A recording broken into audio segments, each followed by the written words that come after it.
My friend's girlfriend is plagued with mental demons, all of them telling her I'm trying to steal her man. Now I avoid them like the plague, but somehow I'm still living rent-free inside her head. Posted by you/particular anxious 208. Miles and I are in our early 20s. We have known each other since we were 2 because our parents are best friends. Now, I wouldn't say Miles is my best friend. He is a good friend and we do hang out on occasion, but we see each other on all major holidays because of our parents. The problem started because of a dumb childhood memory. When we were 8, we had a wedding play in the school aftercare program. I played the bride and Miles was the groom. It was a play with horrible songs and uncoordinated kids. Obviously, our parents took pictures and videos of that, and we each have one picture on our family picture walls. Miles is dating Lindy. They met 3 years ago and started dating last year. Lindy does not like me. So every time we coincide at a celebration, she makes a comment about me being the typical girl best friend. One time, she even said that I secretly wanted to sleep with Miles. I have no clue where she got that impression from. Miles and I have different friend groups and schedules, and besides the monthly catch-up over food, we don't really meet that much. Things got worse when Lindy saw the wedding play picture. The comments just increased. She even started DMing me on Instagram, saying she knew what game I was playing. I talked to Miles about this once, and he told me to give her time. So his birthday was on Saturday, and I was invited. Lindy wrote me something along the lines of her supervising me. This was their first birthday as a couple, and I was apparently not allowed to take up his time. I was honestly just fed up. I tried talking to Miles once more, but he said the same thing. So I just skipped it. When the party started, I wrote a quick message saying, "Sorry, I can't come," and told him my mother would bring his present. Now he's upset with me for missing his birthday. Lindy is mad that I made it all about myself, and my parents are upset that I missed a family function. Edit. I didn't show anyone the messages because I didn't want to make more out of this than it is. I didn't want to turn anyone against Lindy, especially since she's a new fixture in Miles' life. That would just make things more difficult for both of us. I thought that talking about it might be the more mature thing to do. My parents aren't mad at me or blowing up my phone. They, along with Miles' parents, were just bummed out that this was the first birthday I ever missed. As for why she's jealous, I have no idea. Neither of our parents ever wanted us to get together. There were never any jokes or anything about it. I think they'd also never want that. The wedding play picture is in the living rooms because they loved it, and it was our first play. Update 11 days later. I'll update you on the first part and clarify some things later. After my post, I talked to Miles. At first, he was kind of mad and thought I had been blowing things out of proportion. We came to the conclusion that we should distance ourselves while he figures things out. Mainly because I didn't want the added stress of petty drama. Then I talked to my parents and explained to them what was going on. They were really upset by how Lindy treated me. Obviously, they weren't going to get involved, but it was nice to get that off my chest. Then, nothing else happened until Tuesday evening. Wednesday was a holiday, so some of my friends took the opportunity to go to an Irish pub to do karaoke. At some point, my best friend and I went to the bathroom to pee and touch up our makeup. Then Lindy and some of her friends walked in and kind of cornered us. It wasn't pretty. They started loudly talking about man-stealing beaches and how some women were just born to be homewreckers. They talked about how pathetic it is to pretend to be a guy's friend just to sleep with him, and how pick-me girls are the worst. They kept edging us physically into the area by the hand dryers while pretending we weren't there. My best friend eventually had enough and just pushed through them, pulling me behind her. We were almost back at our table when Lindy came up behind me and pulled my hair, causing me to fall backward onto a metal footrest. It hurt so much that I started to see white. Then a girl next to Lindy poured beer on me. I can't really tell you what happened after that, but there was a scuffle, and someone dropped one of those heavy pint glasses on my head. Lindy and her friends were taken away by the police, and I was taken to the hospital. My parents were furious, as were Miles' parents. They both came to the hospital. I was severely concussed, my nose was fractured, and the worst thing is that I have a hairline fracture in my back. I stayed in the hospital until yesterday morning. Miles tried calling me several times, but my parents told him not to visit me right now. I did get an official notice stating that there's now a legal case against Lindy and one other girl for assault and public disturbance in the bar. So now I'll have to deal with all that legally. I finally talked to Miles. Long story short, those of you saying Lindy isolating him was a sign of an abusive relationship were right. He told me all the things she said to him to make him feel awful. She would freak out about anything in her life and take it out on him. She would scratch and bite him when she was mad. Our talk ended with both of us crying and apologizing. We're going to be closer again. At least we can talk about these things more openly. He broke up with her and is staying at my parents' house. So that's it for now. Second update 3 months later. I'll update immediately and go into details later. An official court date has been set for my case against Lindy. It took 2 months to get, and it's still some months away, but at least it's something. Our lawyer said that Lindy is probably not going to jail since she's a first-time offender. If she does go to jail, it would be for no more than 3 months. Most likely, she'll have to pay a fine equivalent to 100 days of her income or something like that. I've let my father handle this 100% because I don't have a head for it. There's a second lawsuit going on at the same time since I am now legally considered chronically ill. The hairline fracture wasn't a passing thing but has developed into a long-term condition. I'm in pain daily. Not every day is terrible, but not a day passes where I'm not at least at a 2 on the pain scale. As a result, I haven't been able to work. Right now, my insurance pays 75% of my former income, and my workplace covers the rest, but I will probably get fired. So, my insurance filed a claim against Lindy to cover my lost wages. I'm currently not in contact with Miles. I try to be supportive, but being disabled by his jealous ex-girlfriend has made me bitter toward him. He was a victim, but now I can't live my life, and I partly blame him for that. I'm in therapy to work through all of this and have taken up some new hobbies. I've started writing more and looking into courses or online classes. Miles' parents have been very apologetic and have supported me a lot. His mother has been a saint. She's volunteered to drive me everywhere, and we've actually become friends. We even went to see Deadpool and Wolverine together. She's a stay-at-home wife, so we have a lot of time. One of Lindy's friends reached out through my lawyer, offering to testify against her. She also sent a letter apologizing. To make a long story short, Lindy had told them that I was bullying her and that Miles had already cheated on her with me once before. So that's where things stand right now. Take care and watch your back. Third update 2 months later. Hey everyone. So, here we are again, and yeah, things have moved along, but honestly, I'm just tired. The first court date? It came and went. It was my insurance company versus Lindy, and surprise surprise, she lost.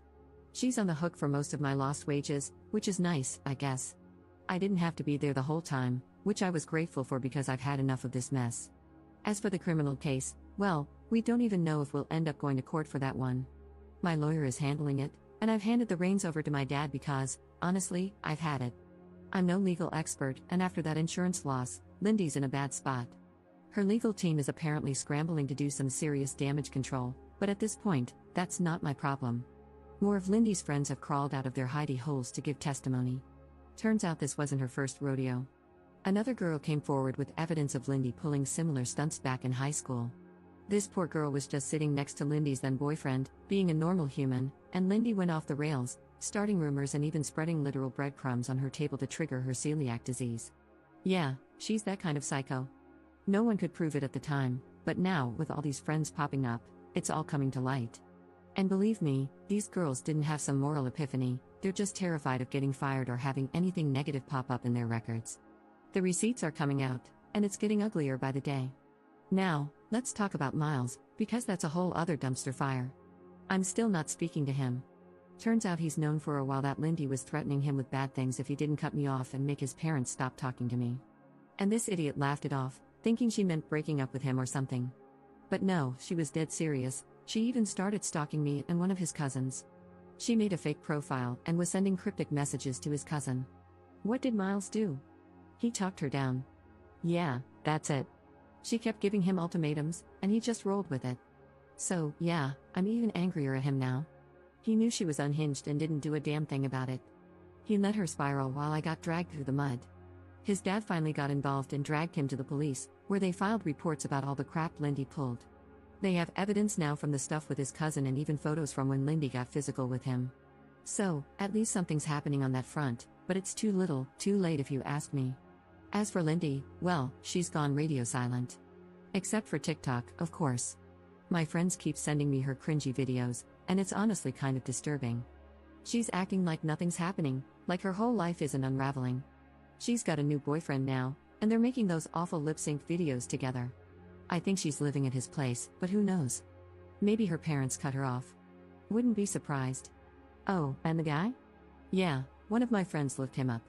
Let's just say he fits right into her pattern. As my grandma would say, there's a lid for every pot. On the health front, still nothing good to report. My pain hasn't improved, and I'm now waiting for a surgery appointment, which looks like it'll be early 2025. The pain is radiating to my left hip now, which is just great. I feel like that sad little dog from the Black Cauldron. But, hey, silver lining, I've made friends with a few of the nurses who work with me. One of them braids my hair, which is kind of sweet. I'm also seeing a physiotherapist regularly, mostly for massages at this point. It helps, but some days I feel like I'm just patching myself together with duct tape. The therapist suggested I start doing pool exercises, so now I'm in an aqua aerobics class for seniors. No, there isn't a disability-specific class in my town, and frankly, I didn't feel like looking too hard. The old ladies are a riot, though. Well, except for one who always looks miserable, but honestly, I'm not one to talk. One piece of good news, I finally got approved for a wheelchair. So, at least I can go out with my friends without feeling like my body is falling apart after an hour. I've also been taking a few university courses for fun and playing way too much Fallout. So, there's that. And that's where we are. It's still a mess, but I'm just doing what I can to get through it. Thanks for sticking around, I guess. Fourth update 5 months later. Hi, everyone. Things have finally settled enough for me to share an update. The court case is over. Lindy was sentenced to actual prison time, with none of it suspended. She also has to pay restitution for my medical expenses, lost wages, and pain and suffering. The court didn't miss a thing. They went through all the evidence, testimonies, and even the messages, and it was clear who was at fault. I cannot tell you how much of a relief it is. During the trial, Lindy claimed I had been bullying her and that I planned the pub incident to ambush her in the bathroom where there were no cameras. She said I struck first. 2 of her friends backed her up, but the third one, who was also part of the attack, ended up telling the truth to avoid harsher punishment. It was obvious their stories didn't line up, and when the outside CCTV footage and witnesses from the pub were brought in, her whole narrative fell apart. The court didn't buy it, especially with all the messages Lindy had sent me before the incident. She could not explain why someone supposedly bullying her would also be the one receiving threats from her. It also came out that Lindy and her new boyfriend had been intimidating witnesses. He even messaged me on Instagram, trying to get me to say something incriminating or admit to something I didn't do. At first, I didn't realize who it was, so I replied briefly, but once I figured it out, I stopped immediately. Thankfully, I had already handed over everything to my lawyer, so it was documented. Watching her lawyer try to frame her actions as acting out under stress while knowing she was tampering with the case was surreal. There was a moment outside the courtroom where my parents and Lindy's parents talked. It wasn't an argument, but it was uncomfortable.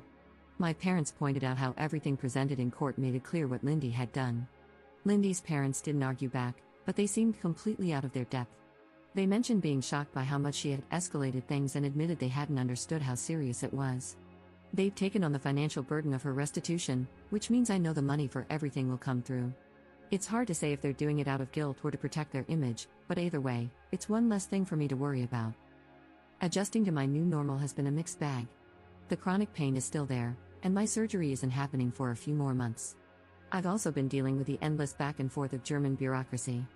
My insurance keeps sending letters asking, "Hey, you still disabled, lol?" As if chronic pain and an unhealed fracture could magically fix themselves.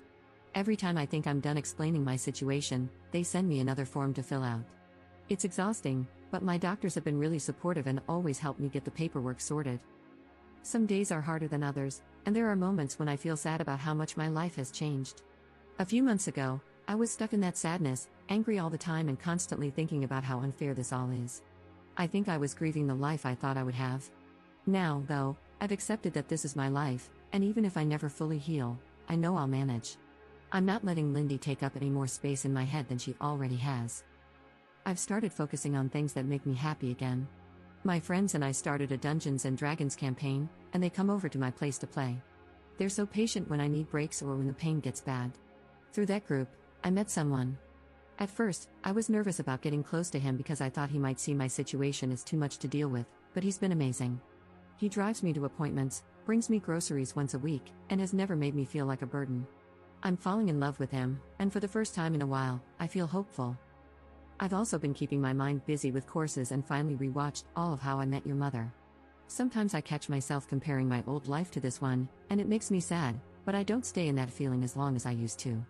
I've started finding a balance between moving forward and letting myself feel everything that comes with this new chapter.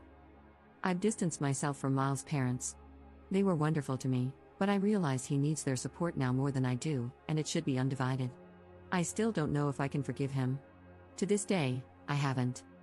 Thank you to everyone who has supported me through all of this. It has been a long road, but I finally feel like I'm on the other side of it. Take care of yourselves and hold on to the people who make your life lighter. They make all the difference.